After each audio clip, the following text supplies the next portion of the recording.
Welcome to everyone to Business Club. My name is Paul Arnold.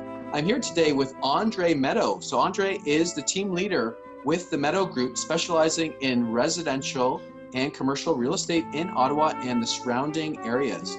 He focuses his business model on video and providing value while creating lifelong relationships with his clients. He's a father of 3 beautiful children who loves spending time with his family, and he's not too busy showing homes. Now, I actually know Andrei originally when I was working through the bank, and we actually worked together. And at that time, I remember that Andrei was starting a Wingstop business too back in the day. So it's really cool. Actually, we then reconnected on LinkedIn, and you know, as I discovered Andrei is now on a real estate, was actually when we reconnected, we were actually doing it for about 5 years, and then now into a new company. So Andrei, great to have you with us today. Thank you so much for having me, Paul. Excellent. Well, let's begin. Why don't you tell us about your business journey? Okay, so we're gonna start. It's June 2007. I'm flying to Moscow, Russia. I'm leaving Ottawa to work with my dad for a company called RPGF, Russian Property Growth Fund, which is an asset management company geared to manage commercial real estate, specifically in shopping centers. I was appointed the development manager that focused on leasing, and this really opened up the doors to real estate. But at that time, I didn't know it yet. It was, a great experience. And then my dad's partner at the time, who had a Swedish background, offered me to be in charge and import men's dress shirts into Moscow, a company called Eaton. They exist in Canada as well at Harry Rosen, so pretty much a premium shirt maker. This went on for about 2 years, and we successfully opened 2 locations, both shopping centers in Moscow. But the budget was limited to further expansion, and I knew that this would get shut down sooner or later. It was pretty much at this point when I was approached by a close childhood friend who, along with some partners, just signed for an expansion agreement for 50 locations in Russia within 10 years for a company called Wingstop, specializing in chicken wings. They're owned by Rourke Capital, and to date, they have over 1,000 locations. I was appointed the expansion and operations manager and was in charge for daily operations as finding locations. And it just turns out that the majority partners decided to bring on another franchise called Moe's Southwest Grill, specializing in Tex-Mex food, also for 50 locations within 10 years. So it was a very aggressive move with tons of hope for the future. So kind of, why franchise in food? Well, to be completely honest, cost of goods are low, chicken is cheap, and we'd only be responsible for importing their sauces and spices. So it made sense both from an operations standpoint and financially. Fast forward to 2015, and the economy in Russia took a huge hit.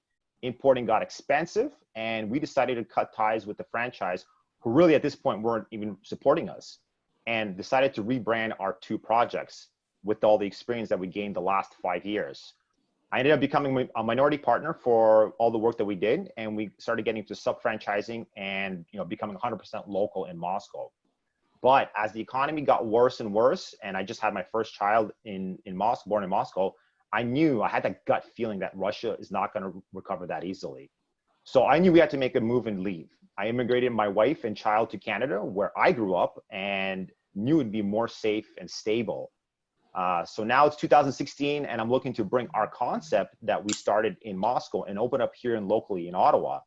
Spent about 2 years studying the market here and trying to understand, commercial real estate, met landlords, agents, suppliers, but something was not right. It didn't make sense financially. It always seemed it was in the landlord's favor for terms, not the tenant.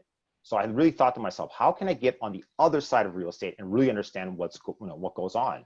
So I ended up getting licensed pretty fast, just under a year, and the courses came pretty natural for me with the experience that I've had the last 10 years.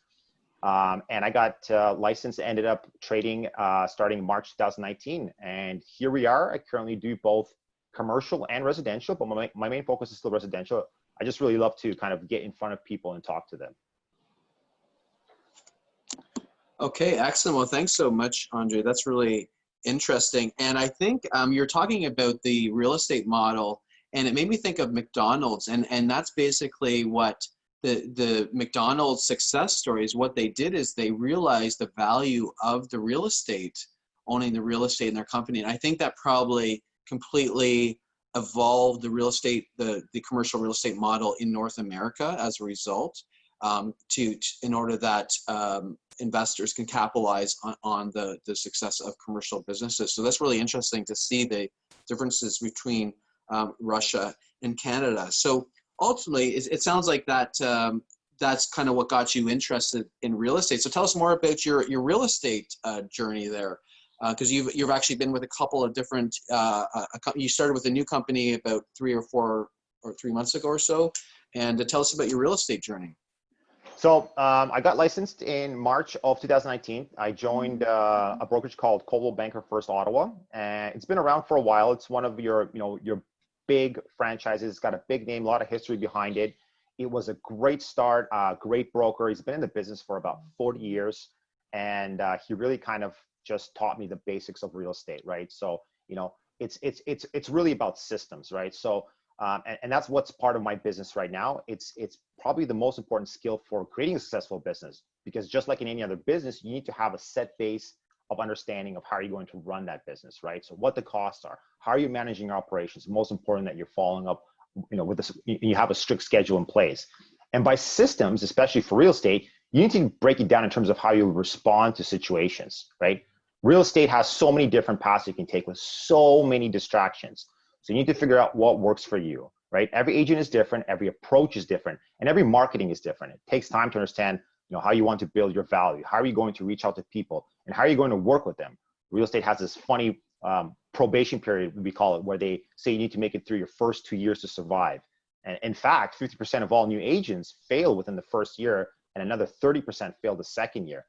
On top of the pandemic we're going through now, a lot of agents unfortunately had to leave the business the last couple of months, right? So there's this huge misunderstanding that real estate is cheap and your brokerage will pay for everything. And of course, that's not the case. You're responsible for a lot, so make sure you set those systems up early as they take time. For me, one of my main systems I decided to do is video. I don't hide behind a brokerage name. I want people to see who I am in person and make a decision if they want to work with me or not. And it's not just about real estate. I mean, I do Motivation Mondays, Home Tip Tuesdays, hashtag My Ottawa Wednesdays, Market Report Thursdays, and Foodie Fridays, just to give an example. So you need to really mix it up and keep people engaged while staying consistent. So as I figured out my first year what it is that I want to do, I decided to move on to a brokerage that can kind of fit that innovation and that forward thinking that I want to behind, specifically the videos. So I'm now with Blue Panda Realty, which is a boutique brokerage. It's a little bit smaller, a little bit more concentration on one-on-one with the agent, with the broker, and then the founder. But it's really about where I see myself in a 5 and a 10-year plan. So I met some people, and we have 2 offices in Ottawa, one in Orleans, one on Wellington. And I operate mostly out of Orleans because I live in Orleans myself. So I'm there pretty much, I start my mornings off there. Again, like I said, I follow a strict schedule. 9 to 12 is clients. I don't schedule anything around that. So it's all follow-ups. It's making sure that I'm reaching out and I'm providing information that they're looking for. And then after 12, between 12 and 4 p.m., it's showings, it's any appointments, it's meeting clients, listing presentations, you name it. Now, of course, with what's happening during the pandemic, it's not as active as it was a couple months ago. So a lot of it is now done virtually. So I'm spending a little bit more time in the office. But again, with all the technology that we have, a lot of platforms, I'm learning it as well, but I'm taking advantage of it just to reach out. And it's making it a little bit easier on the clients as well, too, because you have to understand a lot of people are still very scared. They're very scared to get out into the market. So, you don't want to put that pressure on them to, hey, let's meet in person. If that's not comfortable for you, we can do it from the comfort of your own couch. So that's pretty much kind of the structure of what I'm doing right now. Now, I was wondering, Andre, if you could, there's a lot of different real estate companies in Ottawa. So the main ones that most people are familiar with, of course, Royal LePage, Remax, and then there's the local Ottawa ones like Bennett Property Shop, and then Blue Panda, and I think there's also one like Solid Rock or. Yep. So what is I was wondering if you could just kind of explain to the layman what is the differences with all these different. Are they pretty much the same, like or different shades of the same thing, or is there actually pretty fundamental differences between all these different real estate? Like, say if I wanted to become a realtor, where how would I decide which company to work for? So I think the best approach for that is you need to meet with different brokerages with a broker of record who is essentially the person that runs the company and figure out, what are they offering you? What are the terms for you as an agent? What are the fees? What kind of training is there? The support that's provided? Every approach is a little bit different. The fundamentals are kind of the same, but you need to really understand, can I see myself working at this brokerage, right? Is this the person that's going to teach me my first real estate, what the basics are? A lot of these brokerages like Royal LePage, Remax, Coldwell Banker, Century 21, they're actually franchises, right? So they're big franchises. They have a big name. They have a big history behind them. So the broker of record owns that franchise, and then he hires the agents to work for you. Now they provide you, of course, a background of that brand, of the history, of the success, and every brokerage has had their success. Some have it, specifically in a neighborhood in Ottawa or maybe surrounding areas of Ottawa. But I think it really comes down to what it is that you're looking for. So remember that in real estate as an agent, when you're finishing your courses, it is up to you to go and interview the brokerage. They're not interviewing you. You get to choose what brokerage you want to work at. So do your due diligence, ask the right questions, and make sure they can give you a nice history of what it is that they're able to provide to you. Okay, that's interesting. And I draw parallels to the financial services. So for example, I've been in the financial services 10 years. And as I first met yourself, and of course, I'm going to be looking at, okay, what's in it for me, like in terms of like, how's that commission structure? What types of products I can offer to my clients? And, that's why I moved to the current firm I'm with, because I can basically offer more selection in that. What type of, support is there for me to help my clients? And ultimately, what type of ownership I can have in the company too. So like, can I actually get equity in this company? And also, but early on, like the first company I worked for was perfect for training. What type of, training support is there, whether it be for, your courses or for mentorship, what have you. So tell us what made you decide Blue Panda, to work for Blue Panda. What is it about Blue Panda that got you excited to work with a boutique firm? So Blue Panda has, they're all about owning your own freedom. That's kind of their slogan. So it really is up to you to be as creative as you want. As I decided to focus on video, I wanted that support of a brokerage that really understands where I want to be and how I want to represent myself, and of course the brokerage, and they have that full support. Now, my first year is really the probation period in terms of where that training comes from. So I did get my base training, obviously, from Coldwell Banker. But Coldwell Banker, again, in terms of that innovation that I was looking for, it wasn't exactly for me, right? So it was a little bit more of old school practices versus a boutique brokerage where it's a little bit more of technology aimed forward. It's platforms, because we're really at that period in real estate where technology is changing, new platforms are coming along, and agents have to adjust to that. So I actually started right in the middle of that, and I had to make a decision pretty quickly. Do I want to stick to the old school format, or do I want to move to the new school format? Now, change is not easy. It's not easy for agents that have been in the business for 20, 30 years. That's probably the most difficult part for them, right? As these new platforms, these new, during the pandemic, all the new legalities and disclosure forms that we had to learn. It's always consistently new stuff coming along. The real estate board is changing. The technology is changing. Virtual presentations. Nobody was really doing this a year ago. Now it's really a standard, but a lot of people still have problems logging into a basic platform, right? So I think for me, it was really just about how I can push myself and my thinking, and is the brokerage supporting me on that? And that was an easy decision. So I met the broker of record, I met the founder, had a very good connection, and it felt good, right? So you trust your gut, and we signed a contract for a year. Okay, excellent. Well, that's I can relate to that too, as is working for, because I worked for the bank too, and you're pretty limited in terms of what you can do from a branding, marketing perspective. And working with a boutique firm, then you get a lot more flexibility. My other buddy, Mark Granada, who works with Bennett Property, and he's all over the internet, like, and doing videos and yeah, I've seen his stuff. He's good. He's good. He's really good.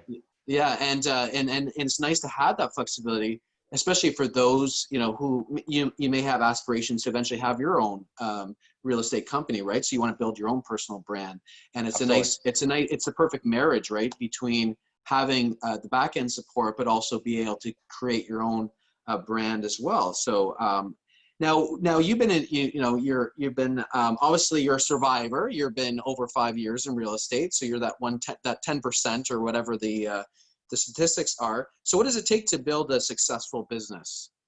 So, when I was in Russia, my dad taught me one simple thing. Business is built on relationships, and it's up to you to nurture them and follow up with them, right? It's not a one-time transaction. And I apply this thinking in my business today. Real estate takes time, and a lot of agents forget that as a client, they just need some guidance. You need to first build rapport, find out their needs before you can jump in and start talking market stats. And yes, it takes time. If they're not ready now, don't put the pressure on them. Nurture that relationship until they're ready. Help them with the transaction and create a lifetime relationship. And I'm very strict on that, because all it takes really is a couple of simple questions. And it's really, you'd be surprised how much you can learn from a client if you just listen, right? They're trying to tell you a story too. So you got to catch some of those, important little moments, and then, help them out with what they're looking for. Can you share your secret sauce questions that you ask your prospects to build up that rapport? To be honest, it's really just simple questions. It's, what are you looking for? What's your time frame? Are you aware of what you're, qualified for? Do you know what being qualified for is? Do you know what you can afford? What area do you want to concentrate on? Type of home? It's just you build that little story, and you'd be surprised. Sometimes they're not sure, right? So, if they're not sure, then you can just explain it to them a little bit more. So I'm a very detailed analytical guy. I like to take difficult things from real estate and really simplify it, right? So if we get into the agreement of purchase and sale, there's a lot of legal mumbo and jumbo that doesn't make sense to anybody, right? So I have everything summarized in plain English that I can sit down with the client and explain, okay? This is the offer, this is the deposit, this is the irrevocable. What does this all mean? And it really makes it easier for them too, because again, our job, it should be a standard for any agent, is to make it as stress-free as possible, make it as simple as we can for them. That's our job. It's not to come in there with an ego and say, yeah, I can do this for you. I'll sell it to you 100,000 or else. It doesn't work like that. Maybe that's not what they're looking for, right? So you really have to just ask the right questions and just listen. That's it. It's really interesting when you mentioned about being detail oriented, and it just takes me back, and I hope you don't mind, Andrei. We're working with your dad because that's how I first started the relationship. And I just remember how personable your dad was to work with, and he made you want to work hard to help him. And then on top of that, it's probably the most interesting real estate application I ever did, working for the bank with your dad, because he was, of course, worked in Russia, yeah, and I had to get him approved for for credit in Canada using his Russia, and it's probably the most fascinating process I ever went through.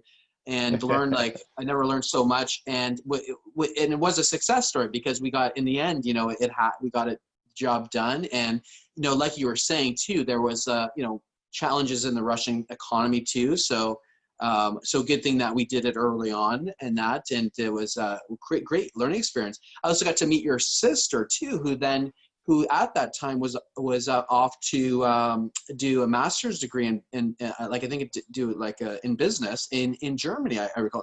Yeah. Do you mind giving me an update on what your other family members up to these days? So my sister, she's actually back in Ottawa now. She finished up her master's in Europe. She did half 1 year in Germany, 1 year in Poland, and of course she got caught. As this pandemic started, she was actively looking for a job, talking to employers.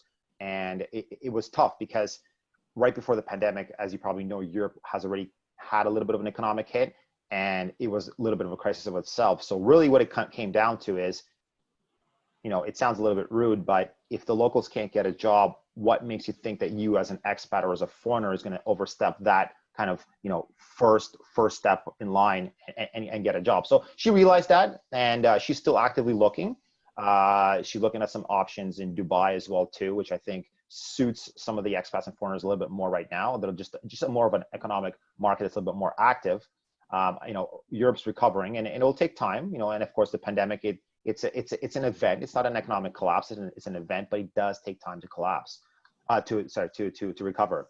My brother is IT for many years, and he now works out for Canopy out in Smith Falls, and he's the head IT there. Oh, perfect. Yeah, it was interesting. I was actually just interviewing Steve Cody last week, who's one of his partners, Bruce Linton, with Canopy Growth. Yeah. And yeah, we had a big discussion about that. It was really fascinating. That's really cool, and it's great to know that your sister's local, so at least you could help each other, and Absolutely. obviously a Absolutely. lot of family business knowledge there too, which is great. And hopefully I'll get to touch base with your dad sometime, because we had a good relationship there. Absolutely. So I wanted to talk about, now you're running these, and I was pleased to see that you're doing these videos. You're promoting local businesses, and you're also interviewing other business owners. So tell us about your video series. I mean, I know you touched about it earlier, but tell us also what got you interested in that, and what's your kind of objective that you're out to achieve. Yeah. So actually, this happened during the pandemic. I've called it the Medow View podcast, and what it is it's a campaign that I launched through Facebook, called #support local businesses in Ottawa that are kind of still operating during these times. And my goal was to basically expose your business on a live Facebook podcast. That would give the audience opportunity to hear about their background, how they've adjusted during the pandemic, and any kind of current promotions they want to talk about. There is no limit to the questions. I'm just looking to give the business owner some free exposure. Kind of, you talk, we listen. And I decided to kind of start this with with my inner circle, with people that I know, and you'd be surprised how friends of a friend of a friend know somebody that's going through a hard time, especially mom and pop stars, startups, or small local retail businesses. So I've been able to interview anybody from owning gyms to coaches to pizza shops to you'd be surprised how much they really want to take that opportunity. But at the same time, I was completely shocked to find out how many businesses didn't want that opportunity, because they're already at that stage of pretty much shutting it down. So they look at it financially, right? I mean, they took a big hit. There's no way for them to recover, so they're not interested for this kind of exposure. And I get that, but I think it's not just going to be a campaign that once the pandemic is over, it's going to stop.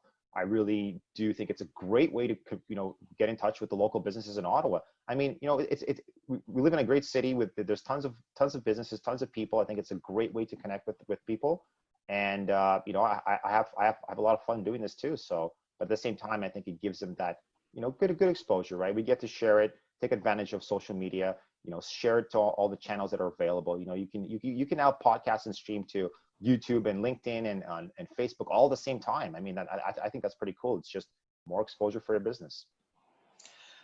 That's great, Andre. I was really interested to get your take on where things are at, because I was kind of surprised recently to kind of get a deeper understanding of the current fear that still exists in our society about the pandemic. And specifically, take for example, like last Friday, that there was a lot of businesses that were now able to operate. And I was just testing the waters. I was like, set up a spa date for some female business owners.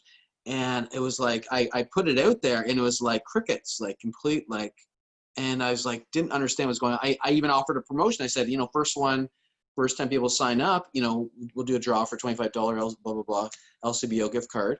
And then I spoke to my colleague who works in the office with me here, and she was like, no, I'm not going to go to, I don't trust that. I don't know what, how they're wiping down this, and I don't know that. And then it's just like the fear that still exists, even though that, these local businesses are taking all these precautions very seriously. They're with the masks, the sanitizers, the screens, protection screens. I mean, there's a lot of business that we're still going, like grocery stores, like the Walmarts and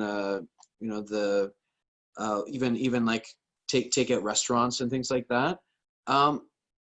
But the problem is that it's going to really hurt the small business owners, because people are still so afraid. And we talked to even downtown Ottawa, it's like a ghost town, right now. Not only because, I mean, ultimately we are in a very conservative city to begin with, but it's, on top of that, it's just killing. And I spoke to someone else, and he believed that over 60% of restaurants will be going into business in Ottawa, which is pretty scary. So what's your take on all this? Do you think people are making like a mountain out of a molehill, or Like, what are your thoughts on? Do you think you know, people should kind of own up and try to you know, have some courage and try to get out there, try to support local business?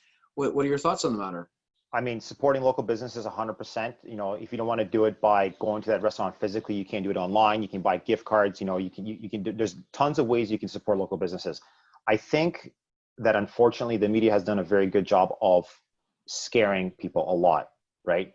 So now, don't get me wrong. It's enough to be scared about, right? But the last 3 months, by being isolated at home, has really adapted people to a new lifestyle, right? So now, as we're slowly reopening, you know, you got the stage 2 provincial reopening, as they're giving the go ahead and the retail's opening up, the economy's starting to function again. People are used to being at home right now, so they're still a little bit scared. So I think you have to give them a little bit of time. I think you need to go at their own pace, but I also want people to look at the numbers, right? So, I mean, we are a lot more, you know, farther in progress than we were 2-3 months ago. So that kind of not panic, but you know, it's I think you should kind of go along with what everybody is doing right now, right? So the whole point is to get people out again, right? I mean, you'd be surprised at how many people I talk to, and you know, they're kind of like, well, you know, I kind of like working at home. Well, I'm sure you do, and that's great, you know, and you've adapted to that. But let's get back to what reality was before. It's going to take time, but the businesses are going to start asking you to come back. So you have to really. But I was going to say, but the challenge is like you were saying about doing what everyone else is doing. Everyone else is like, I would say the majority are scared to go out, and they're panicked. The media has you know, created that fear, and I'm Yeah. glad you mentioned that, created this incredible fear, and it's almost like you have the cases going this way, and then you have the fear going this way, right? It's like there's actually less to, like, rather than having the fear up here, and then, you know, so it's like it's like a precursor, right? Yeah. You know, it's like just like the market is a precursor of the economy. So it's like now that even though the cases are going down, it's going to take a while for then the fear to Yeah. eventually. I think if the media does a proper job of updating everybody that, hey, look, we're functioning again. Look, all these places are open. Look, we are taking precautions. You can do this.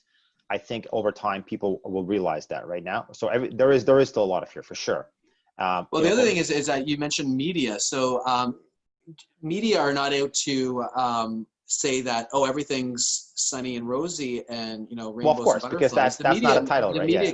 The media like makes their money by creating fear. They you know, when we had, like, take for example the whole situation with the LRT in Ottawa, the light rail transit, that they didn't report how, you know, 90% of the rails were running smoothly. That the one case where things got screwed up or there was a breakdown, then they're interviewing, then they go there and then they're told to interview the most pissed off person they can find. And that's what then goes shown. So then it blows it way out of proportion.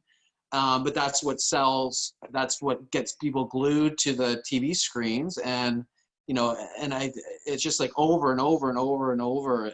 You know, you just got to, like, I mean, I don't know about you, but I'm like, okay, I don't even watch the news daily anymore. Like, I might watch it like a couple times a week. It's just because it's all the negative, and then you got the whole, like, riots, the Black Lives Matter again. Like that's like a whole new wave of that.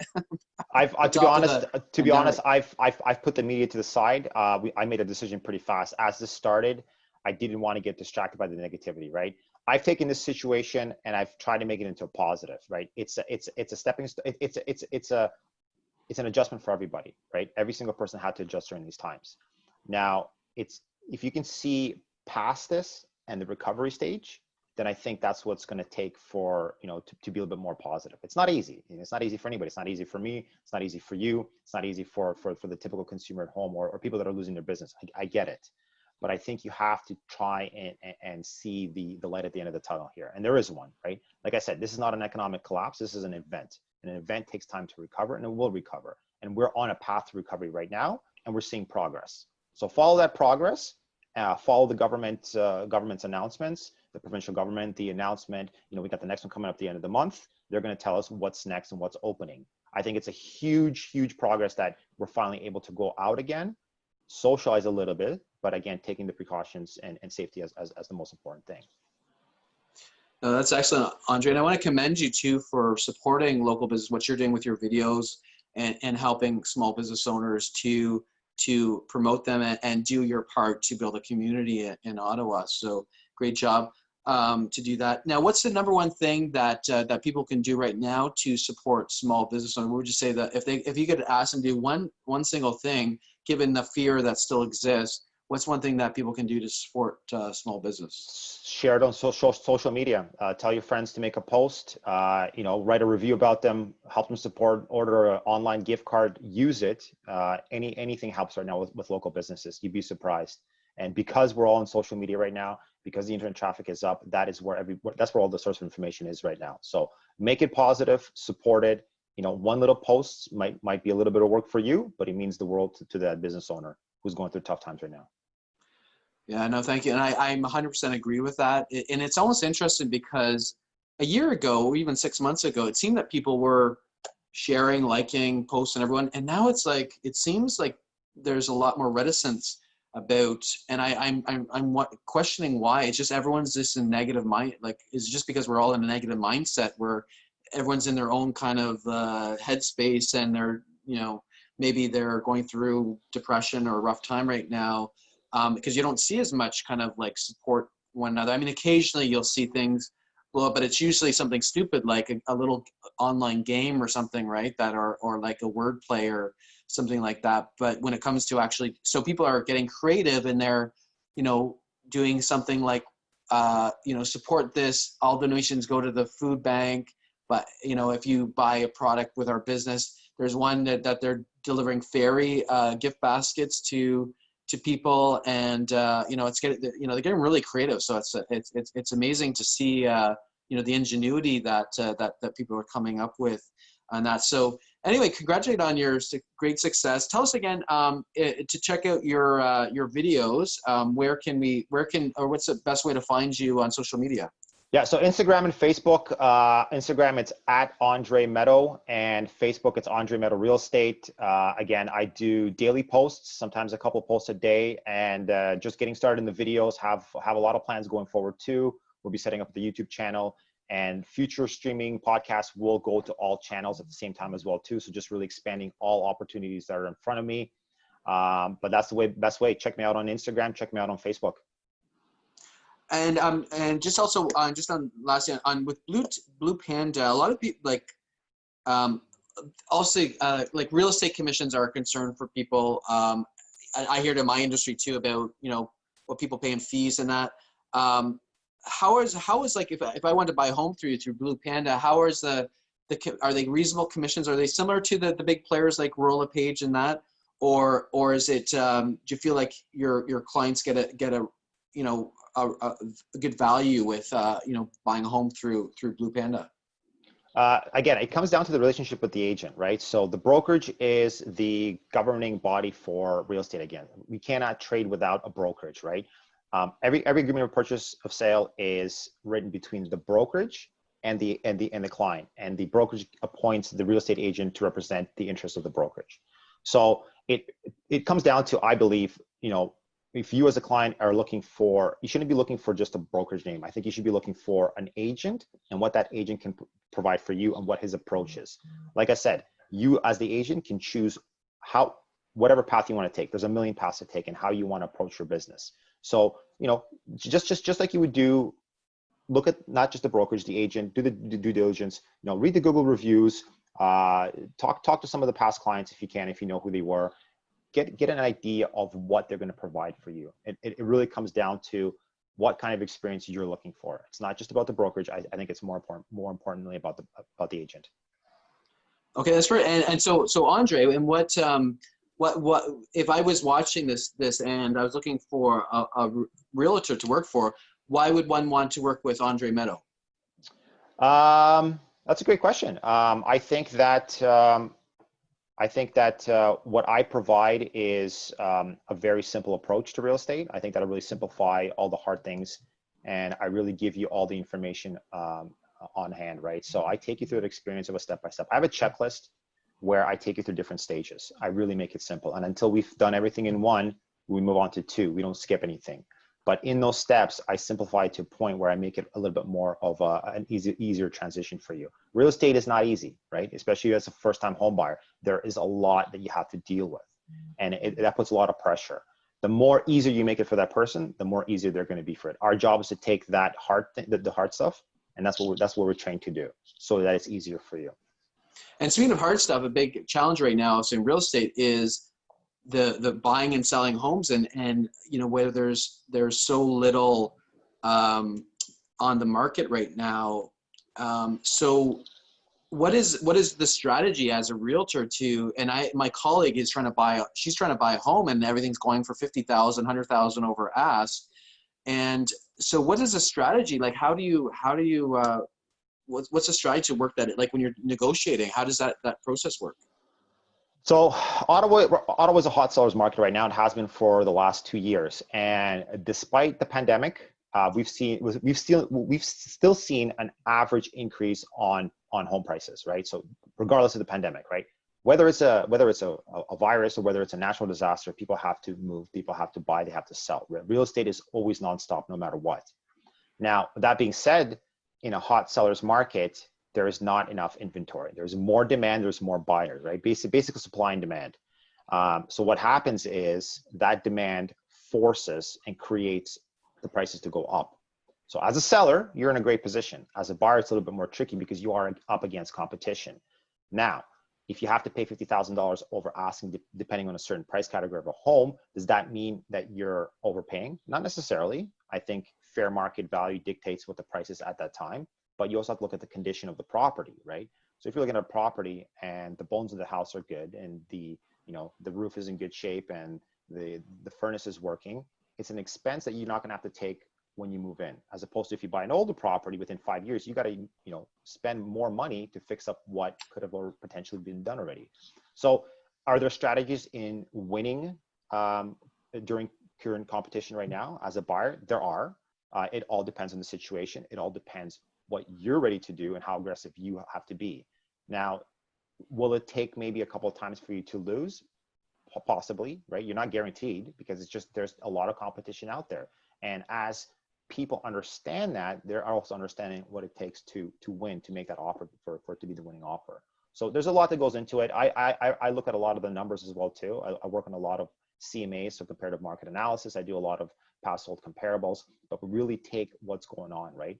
If you want to buy that house, let's take a look at all the houses that sold on that street, for what price, and how many of those houses went over, what that average price was. You got to put all, it really comes down to a numbers game right now. So you have to know what you're doing, 100%.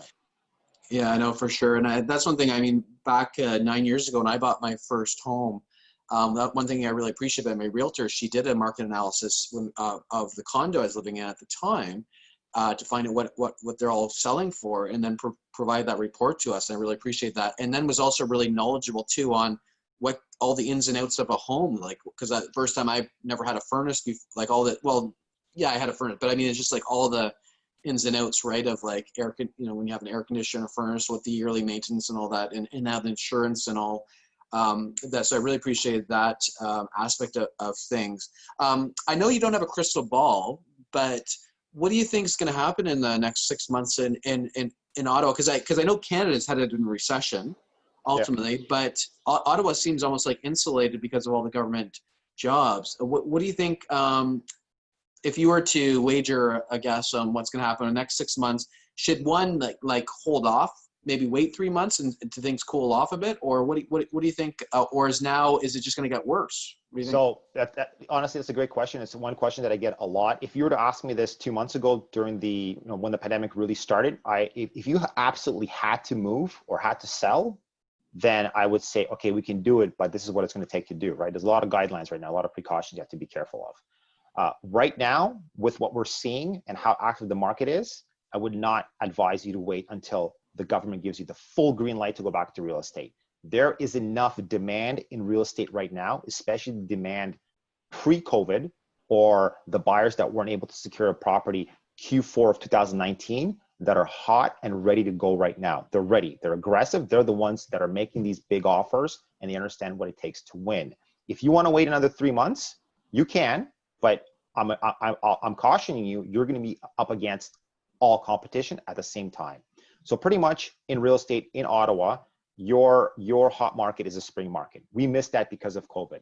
We're anticipating that come fall, that's going to be our spring market. That 100% full demand, full force real estate, active market is coming.